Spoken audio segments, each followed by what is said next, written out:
Welcome back to another episode of Delusions of Automotive Grandeur. On today's episode, Charlie is missing in action, while Stephen and Brent, they have a guest on with an Audi RS4. Strap in. It's time for DAG Show.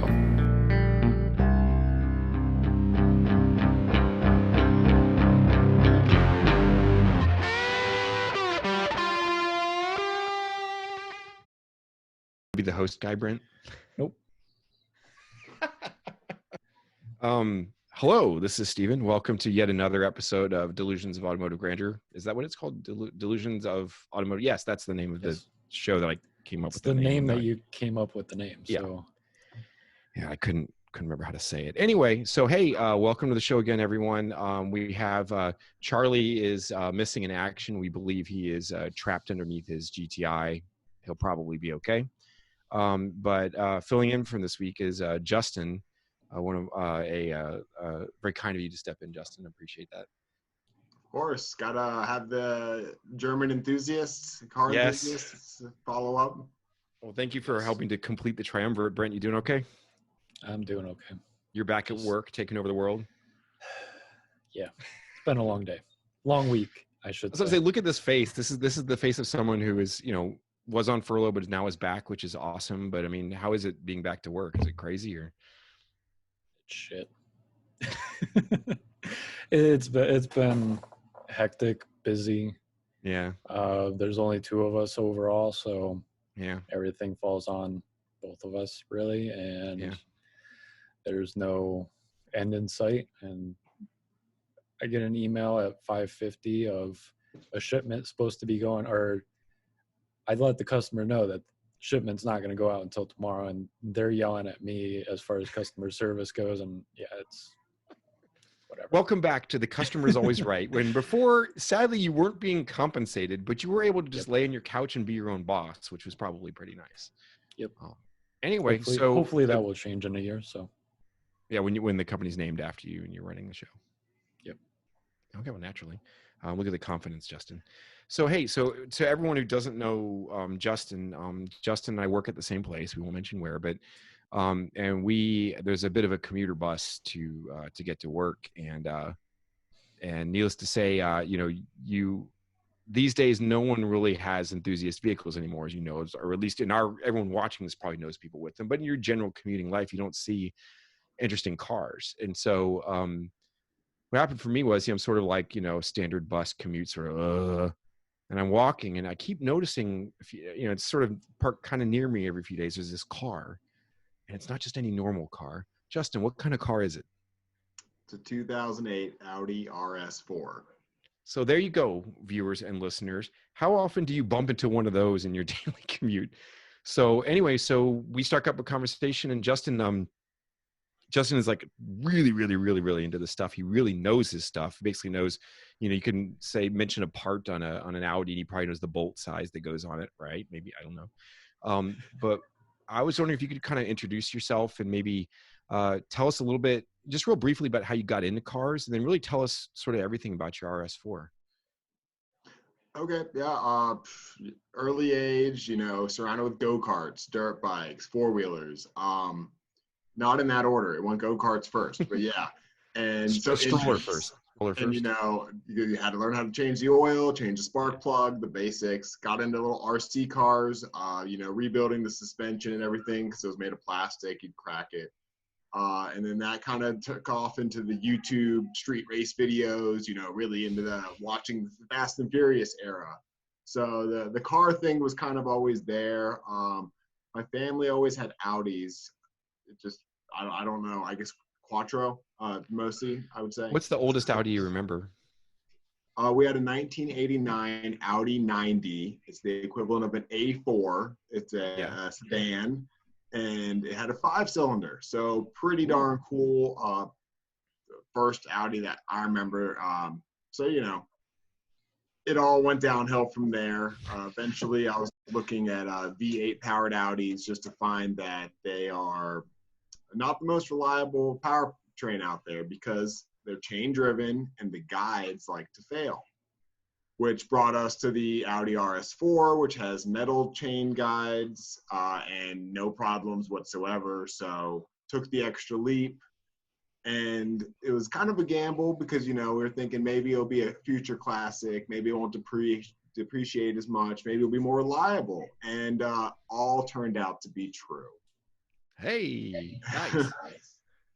And then I guess we'll continue with the RS4. First thing was forums, just lots of forum posting. Get really involved in the community, kind of learn the ins and the outs. And I had to do something to the car. I felt that it was too quiet. And apparently I thought it was too comfortable too, because I had to put really stiff suspension on it. Yeah. But I started with an exhaust, and then that led to, I have 2 catalytic converters on each bank. Well, that's just too many. So we really need to gut those. So then you went from gutted downpipes to a cat back. Now the car is loud and has drones. Oh yeah. Oh no, I know. I can hear you coming. Like if I get to work before you, I'll hear like echoing in the parking garage. I'm like, oh, I'll just wait. There's Justin. He's going to be here in a minute. It's not subtle, by the way, dude. Not at all. My neighbor, they moved in maybe 6 months ago, and we just met them, and they're like, "Oh yeah, you go to work early in the morning." The cold idle, It's always the best. Yeah, it's loud, and I mean, I creep. I definitely respect the neighbors. I'll put it in neutral and just roll down to my house. It doesn't matter when your car's loud. It's loud. So for people that are out there, how does the RS4 fit into sort of, I mean, given it's an older model now, and to be clear, everyone, he bought it used. He's not that loaded. Like it was used because that car was what, 80,000 new? 80,000 new, and it depreciates like every German car, but luckily it hit the bottom that is a lot higher than most cars, and that's just because the limited production rate. There's not many of them, so they've gained a cult-like following, in the car sense, of course. And no, it's an actual cult. There's like ceremonies and like candles, but in a positive way. That's how we burn the carbon out of the out of the cylinders. So RS4, to people that don't know that model, there's the hierarchy of A4, S4, RS4. I mean, how uncommon are S4s, especially from that era? S4? No, RS4s. People have heard of S4s. They've seen those. That's what you see when you see a slightly body kitted factory fast Audi. That's what you see. But the RS4 is a different ball game. What makes it different from an S4 of that era? Okay, so they put wide body on it. That's kind of a throwback to the Audi Quattro, the rally, the first all-wheel drive rally car, and that was the first thing, is they widened the stance. Then they completely designed the motor. I can't really remember the specifics, but a lot of forged parts, just for 8250 RPM shifts, and it can do that reliably. Wow. My favorite thing, it would be Jeremy Clarkson in Top Gear saying, "This is the greatest motor ever." And I mean, I think that was over exaggerated considering what's out there, V12s, V10s, twin turbo V8s. But it's an interesting power plant. It's naturally aspirated. It's what, 4.2 liters? 4.2 liter, naturally aspirated. That's pretty much the Audi V8 number, but that's where the similarities end with the S4 V8. Everything was just completely redone. So it gave it its complete unique sound, complete unique power band, and obviously reliability is what we kind of started today with. So it's a gem, and there's only 2,500 imported to the United States in 2007 and 8, so it only had a 2-year run. And of course, a lot of those have been crashed or whatnot. So, I mean, I estimate there's probably less than 1,800 running around. Yeah. And as you know, people love collecting cars. So most of those aren't on the road. They're not daily drivers. They're just sitting in garages collecting dust. So it's really nice to daily drive it. The car really likes that. I had a third vehicle. We don't have to go into that right now, but save it for another show. Yeah.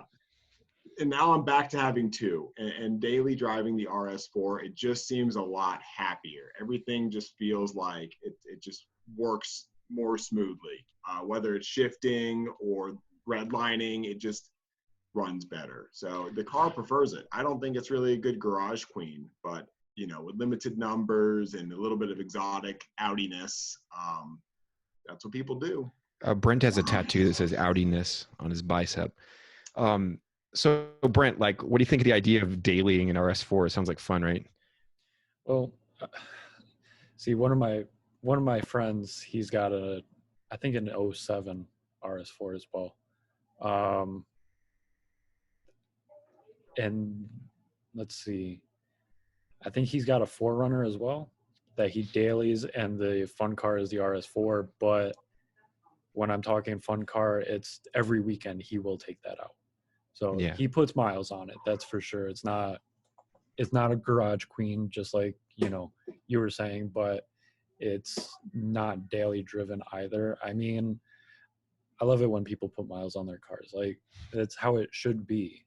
You know, if you're taking it to a amazing car show that, you know, has to have the best paint on there and so on and so forth, like, understandable. I'm just going to put it in the garage and that's about it, and probably trailer it back and forth. But no, you need to drive it. Put those miles on there, or kilometers for our European fans. So hey, slightly shifting gears here. Oh God, that was a transition that now looks like unintended pun.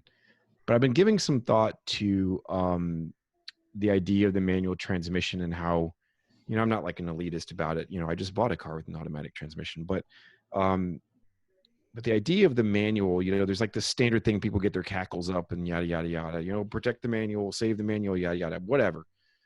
But I thought of a way, maybe there's like a change of perception in the industry, especially in the car manufacturer industry, that could maybe lead to saving it. And but before I can sort of take it like this angle and describe to you what I mean by that, the point I'm trying to make is I want to go back in time a bit to a story my dad told me. When automatic transmissions first came out, it was sort of like the autopilot stuff today, where it was like this technology that was sort of unobtainable. It was for like the fancier, richer, more expensive cars. And eventually the automatic transmission started to trickle down. And so that was like the sought after transmission. My dad graduated from law school. Like, why would you get the manual? Like, you know, you've made it, you have a little bit of money in your pocket, you get the automatic. And of course there were people like us that were just giving the 4-speed. But so what it was is the automatic was a cost option. Standard was, you know, when they list the base price of something, it's the manual. You want the automatic, it's extra. And I was thinking, you know, the philosophy to this day is still the inverse of that. The automatic transmission is the automatic cost more than the manual, and the manual, as it becomes more and more rare, kind of like an automatic when it was new, it starts to make less and less economic sense for these companies. And then you look at Ferrari, who put like a limited number of manual transmissions in 599s, which again, I didn't know about until very, very recently. Those things sell at auction for millions of dollars. So what I want to ask y'all is that, do you think that the manual could survive longer? Because we all know it's probably going to die. If the manufacturers changed their mentality and made the automatic the standard, no pun intended, the standard transmission that comes with the car, and make the manual a cost option. What do you guys think of that? What do you think, Justin? You go first. Okay, I don't know how we go first, but yeah. So I think Porsche is really the forefront of maintaining the manual. And the problem with, I think, what you suggest is that, I don't know the numbers, but you essentially have to crash a bunch of manual versions, even though it's just a simple transmission difference, to actually like certify it and sell it. So for a manufacturer to bring a manual actually is a huge cost deterrent. So they really want, and they don't sell. I mean, even Porsche, one of the few manufacturers that offers it on many of their sports cars, if not all of them, I think.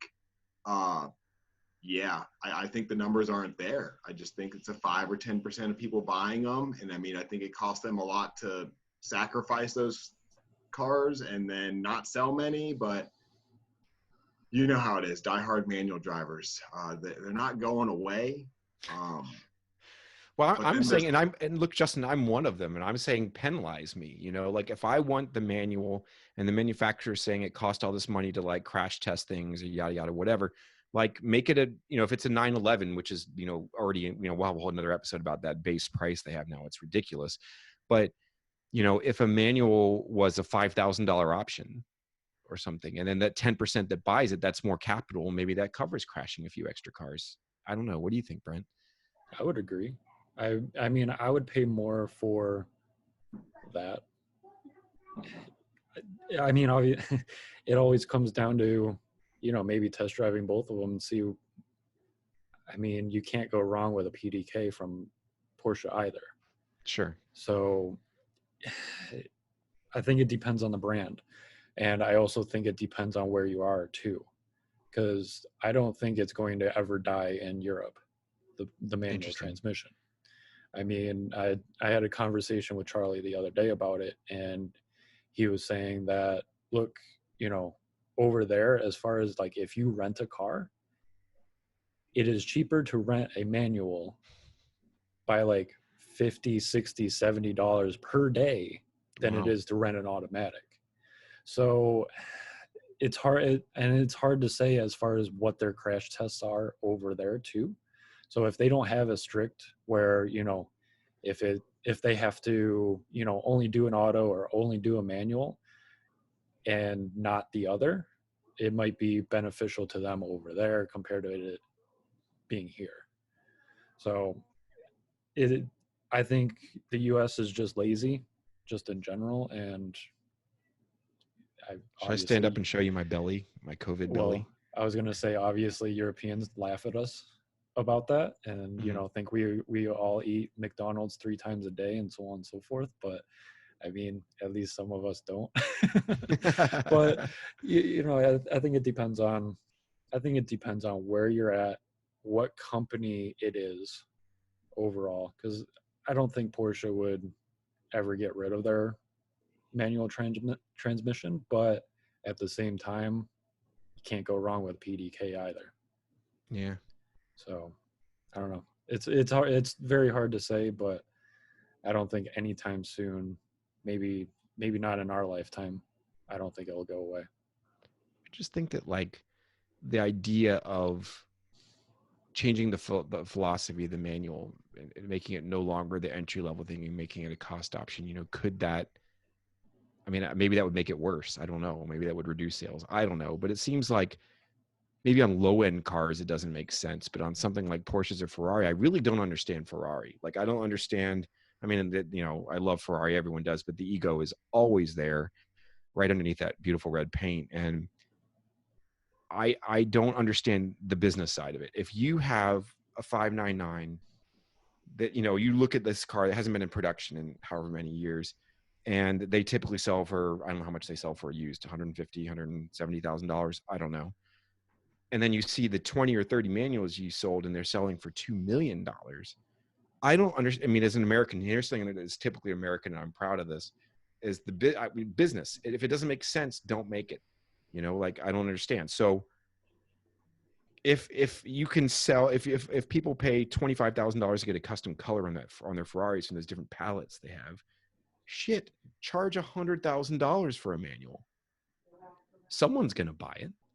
You know, yeah, I think somebody would too, especially if it's like 1 or 2 that are only being sold that way. Yeah, I mean, even if I mean, you know, you could try to limit it to make it seem exclusive, but I mean, also you could just keep it simple, stupid, and just be like, it's $150,000 option on any of our models. You want it, you're paying $150,000, and just let the market speak and see what happens. What do you think, Justin? I think that's a great idea. I mean, going to the extreme and looking at Ferrari and making it like $100,000 option, because what that comes to is it's 599. Why are they so expensive? Because there aren't many. It's out of production. There's no manuals. It's just, something's more rare, costs more money. And the same thing would happen with your 2020 Ferrari. Well, you're one of 5 manuals because you're one of 5 people that were willing to spend $100K on it. Yeah. Bam, that thing's going to be a future classic in the sense that a Ferrari, So I think that makes sense. from that angle. But then I want to go back to the Ford Fiesta ST area. You know, what about the enthusiast that is going to buy a 25K daily driver, but still would prefer to be a stick versus a CVT or a slush box? You know, and saying dual clutch isn't on the table, because I think once you bring in dual clutch, the lines get so blurred. Unless it's that really fine dual clutch automatic that Ford made in the regular Focus. Oh, no, wait. That's the one with the huge lawsuits and the big payouts by the company. Yeah. To me, as far as like tuner side or, you know, the cheaper end, I can see maybe 1,500, maybe 2,000 somebody would pay a little bit extra for, but in the long run, they're all going to lose it anyways. I mean, they aren't going to make that money back. So I think it depends on what the automatic is in the long run. Yeah. I mean, if everybody's going to go dual clutch, do it right, obviously. And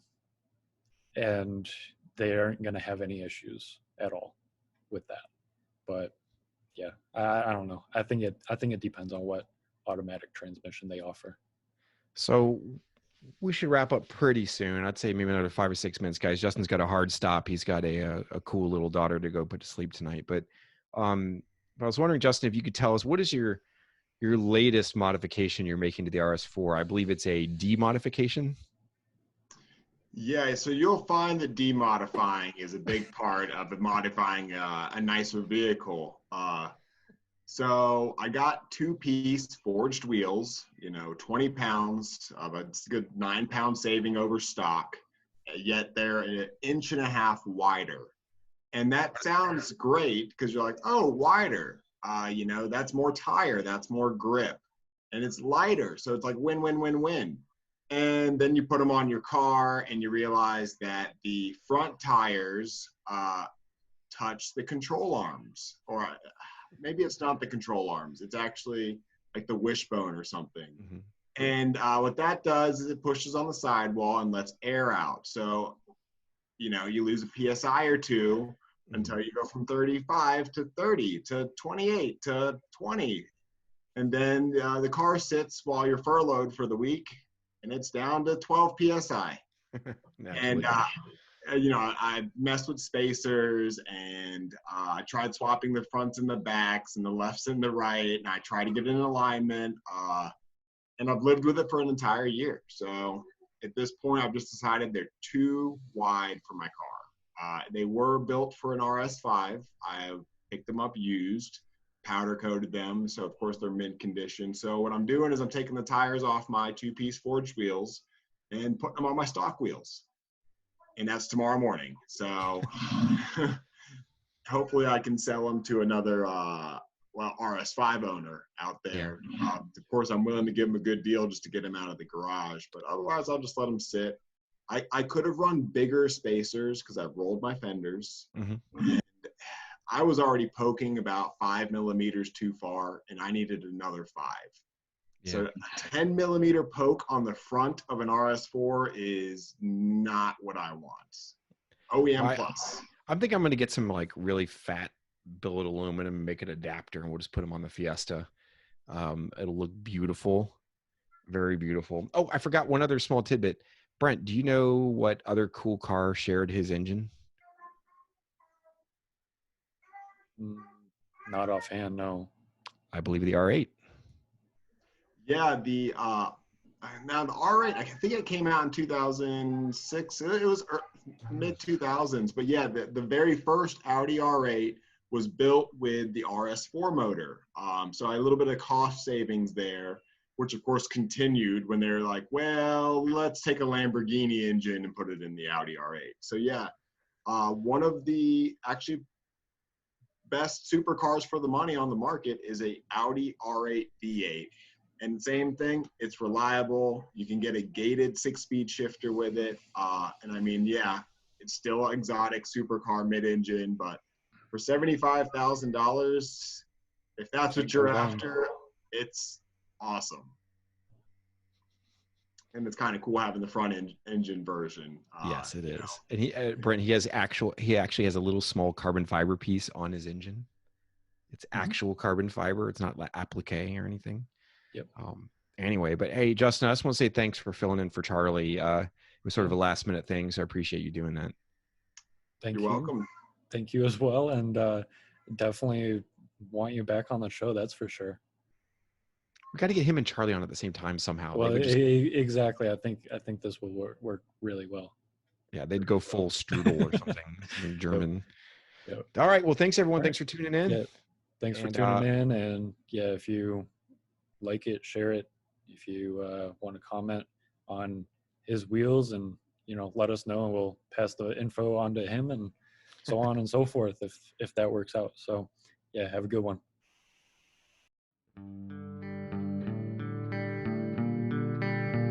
If you enjoyed DAG Show, please like, comment, and subscribe on YouTube. We are also available on iTunes and Spotify by searching for Delusions of Automotive Grandeur. Thanks again for tuning in, and as always, may the grandeur of your automobiles be delusional.